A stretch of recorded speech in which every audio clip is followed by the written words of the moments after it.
சூரா நஹ்ல் வசனம் 79. ஆகாய வெளியில் வசப்படுத்தப்பட்ட நிலையில் பறவைகளை அவர்கள் பார்க்கவில்லையா? அல்லாஹ்வைத் தவிர யாரும் அவற்றை அந்தரத்தில் நிறுத்தவில்லை. நம்பிக்கை கொண்ட மக்களுக்கு நிச்சயமாக இதில் பல சான்றுகள் உள்ளன.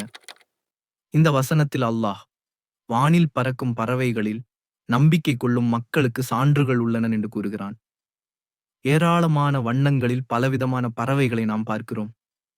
பறவைகளை ஆராய்ச்சி செய்த ஆராய்ச்சியாளர்கள் அவை ஏராளமான இயற்பியல் கொள்கைகளுக்கு உட்பட்டு பறக்கின்றன என்று விளக்குகின்றனர். பறவையின் எலும்புகள் ஹாலோ போன்ஸ் என்றழைக்கப்படுகின்றன. இந்த எலும்புகள் வெளியில் வலிமையுடனும் உள்ளே வெறுமையாகவும் இருப்பதால் எடை குறைவாக இருக்கும். இதேபோல் இறக்கைகள், நுரையீரல், அதன் தசைகள், விரைவான நரம்பு மண்டல செயல்பாடு என ஒவ்வொன்றும் பறப்பதற்கு ஏற்ற வகையில் வடிவமைக்கப்பட்டுள்ளன. இந்த அனைத்து தகவமைப்புகளும் மிகவும் துல்லியமாக பொருத்தமான நிலையில் அமைந்துள்ளதால் தான் பறவைகளால் பறக்க முடிகிறது. அது மட்டுமல்லாமல் பறவைகள் காலநிலை மாற்றங்களுக்கு ஏற்ப அவற்றின் உணவு மற்றும் இனப்பெருக்கத்துக்காக ஒவ்வொரு ஆண்டும் துருவம் விட்டு துருவம் மிக நீண்ட தூரம் இடம்பெயர்கின்றன.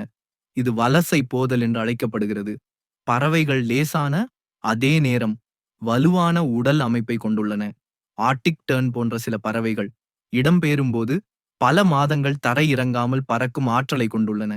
வலசை போதலில் முன் அனுபவமில்லாத சிறிய பறவைகள் கூட நீண்ட தூரம் பயணம் செய்து தாங்கள் வந்து சேர வேண்டிய இடத்துக்கு சரியான காலத்துக்கு வந்து சேர்ந்து விடுகின்றன. இது எவ்வாறு சாத்தியம்?